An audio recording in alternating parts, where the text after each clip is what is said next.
I noticed a pattern that kind of fits this in human lives.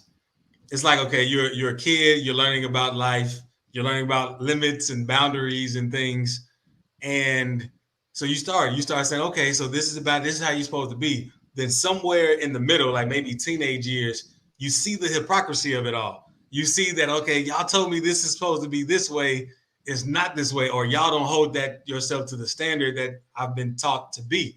And this is like across the board. This is at schools, this could be in families, this could be in communities. Like, you see the hypocrisy, and so there's a tendency to revolt in a sense, because you're almost angry, like, I've been living this way, and you told me that this was the way to be, and you realize that those boundaries can be crossed. And so, people might go through a revolting period, but it's also necessary because they need to see what the truth is for themselves. Because how can you appreciate the truth if you haven't tried it out for yourselves? And then people come back around, and then they say, okay, I'm going to choose the boundaries that I want. I'm going to choose the limitations.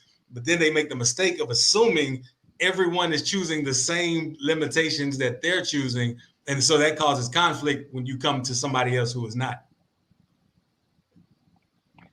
And see, again, that's like not recognizing self to me. You know what I mean? Like, um, the concept of everybody's thinking what I'm thinking is a crazy thing.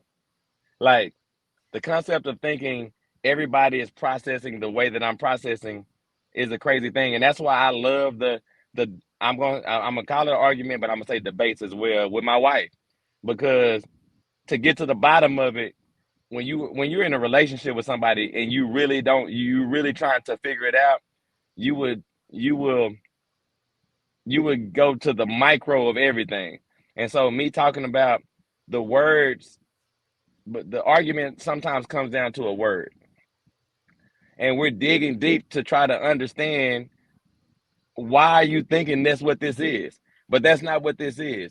And something so simple as we grew up the same, but our definition of the word love is different. Most people, think of love differently. Some people love has conditions, some people it doesn't, right? So when you're talking to somebody, if you're a person that has love with no conditions, if that's what it means to you, and you're talking to somebody where love has conditions, that doesn't mean that they're wrong, or it doesn't mean that you're wrong. It just means that y'all are not on the same page. But something so simple is the way that we live our lives. It's something so simple as the way that we set our boundaries, because my interpretation of the world is completely different than yours. I see a blue sky, you see gray, right? And because of that, that limitation or that boundary that you're setting is cutting off your world. I don't even want to say cutting off anybody else's world. It's just cutting you off. Go ahead, Jay. Yeah. Shout out to Loretta. She said, here is an example of a boundary. Someone is in their room changing clothes, and someone else makes a habit of opening their door without knocking. It would be a healthy boundary to stop that behavior. And then she said, sometimes boundaries are a demonstration of self love. So, okay, so to start on the first boundary, because this is something I thought about too. Like, you have some cultures that clothing is not really a thing. It's like it's nothing, but they don't go crazy over nudity. You know what I mean? But in cultures where clothing is a thing, people could be immoral and go crazy over nudity, and it could become perverted in a way, very lustful in a way. Then in a culture where it's almost nothing to hide on your body. Like, you're free. Like, even if you take it to the story of the Bible, when they said after they felt shame, that's when they decided that they were naked and that they can be seen in a certain way that wasn't pure. But really, it was they were trying to hide from themselves in a way. So yes, in the boundary can be healthy in this type of society we're in, but think about it from a boundaryless point of view. It's like, oh, that's nothing. You know what I'm saying? Does that make sense? Yeah, yeah. And I'm with you, and I'm with her, but I'm with you too, and I'm also with myself. I'm gonna say that. So this is my thoughts on that. Right? Does this person know that you feel some type of way about it? Right? And I think that's where I don't know that that's necessarily a boundary. It's just when we talk about communication, where the communication happens, right? So you could say, and I'm not saying that anybody should have to say it. You don't have to explain yourself to anybody about stuff that you don't want. You know what I mean? I get it. But if I was to come and say, hey, I am not comfortable with being seen when I don't have clothes on to this person, I'd assume that they would not come in, right? That's what my assumption would be, right? Like they keep coming in at first because they don't know that I'm uncomfortable with them doing it I think the true communication here is to yourself, right? I'm not comfortable with myself, right? So now when you understand that I'm not comfortable with myself, or I don't feel, I guess I shouldn't say comfortable because that's not the right word. That's not what I'm meaning. But I'm trying to think about the best way so I'm going to use myself as an example, right? I don't feel Troy Washington doesn't feel comfortable being naked around people. That's just me. I don't feel comfortable being naked around people. Now, I would love to be where I would be able to shrug it off my shoulders where it wouldn't mean a thing. Like, I would love to be able to be comfortable walking around naked and be confident enough in myself to know that it doesn't mean anything. But unfortunately, where I am today in my life, I'm just not. I don't want to be naked around people. So I wouldn't want somebody to be walking in the room with me when I'm naked. But again, the work is with me. Now, the communication happens when I go to them and say, hey, I don't feel comfortable with you walking in, but it's just that. It's just only that because I'm saying that the work still has to come with me to say, hey, why do I not feel comfortable with myself? Now, this is a boundary that I've set because I haven't felt comfortable with myself, and I'm not up for the task to find out why I don't feel comfortable with myself. So, Troy, why don't you feel comfortable with yourself? Well, maybe my body is not the way that I want it to be. Maybe, my entire life I've been shamed because, my mama would always be like, look at that. And so now I can do true work. Now, that doesn't mean that the action is going to change. I can later become comfortable with myself. I can later feel comfortable with my body. I can later not worry about things that hindered me when I was a kid. And I can still come back and say, hey, when I am in a room, I don't want you to come in there. And that doesn't mean anything now. But I think now the boundary is no longer a boundary. It's just setting the stage of how I want my house to be operated in. So I think that's where, when we talk about boundaries, the boundaries that you set for yourself, why? Why is this truly a boundary? How can I get to the bottom of this so that way I can overcome it? It doesn't mean that I want the action to change. I still don't want you to come in the room. I still don't want you to do it. But now it's not because I have a boundary. It's just because I just don't want you to come in the room. Go ahead, Jay. Now, I don't know if that makes sense. No, it makes sense, and it's understandable. So, two things I want to say. First, let me read what Loretta said. She said, "Some people work on the life challenge of assertiveness to not self-sacrifice yourself or another." And then she said, "Yes, and don't judge what you are comfortable with." And so, the two things that came to mind was, again, bringing up that biblical story.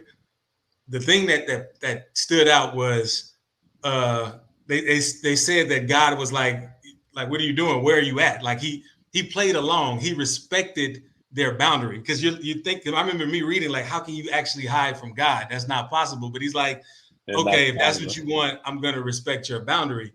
And then on the other side, though, if we really look at it, we're the ones limiting ourselves by having any kind of boundary. It's like we want to be light, but one thing about light is that it shines, and not only can it show you everything, you see everything. Like, you see light in all of its glory. And I'm not saying walk around naked. That's not what I'm saying. You can use this for any boundary at all that we placed on ourselves.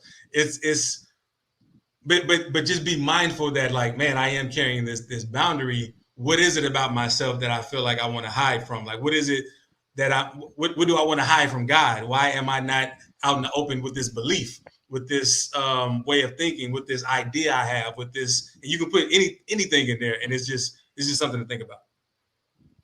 And and again, that's what I was saying too, because the thing is, I know we're talking about external factors, but it always has to come back to internal factors. Why is this my boundary, right? Why do I feel this way? why am I responding this way? Now, again, that doesn't mean that you, like you said, I'm not going to just walk around naked because I just don't want to walk around naked for whatever reason, right? But the question, the question is why? And if I can understand why, and I can understand, okay, you know what? I've removed the limitations. Now I'm just operating under uh, the same way the world is operating. We all wear clothes, so I wear clothes, right? It's not because I I don't have any boundary for myself, but so that way I don't want to say fit into society, but operate it the way the society is acceptable. Then cool, it makes sense for me. And I think that we got to dig that deep with everything that we do, because again, a lot of the the way that we operate is responsive. Like I'm feeling this way because of these things. And I love the fact that you said that God, he respected where they were. He respected whatever boundary that they have. And generally, most people do. Like when you set the stage, most people will function within the boundaries that you set for them. But the question is, do you really want those boundaries for those people? And if you do, why? Go ahead, Jay. Yeah. And I was thinking about, like, yeah, when somebody says, leave me alone, you be like, whoa, and you just leave them alone. Uh, but yeah, like most people are respected, but some people, they'll purposely not respect your boundary just to be with other, I don't know, for whatever reason. But I think that comes with love without conditions. Like, okay, this is their boundary. I'm going to respect it, even though I don't agree with it, but I will respect this boundary in your presence. And I think that's one of the cool things too. Like you can recognize the boundary that somebody holds, but you shouldn't necessarily get mad if somebody crosses it.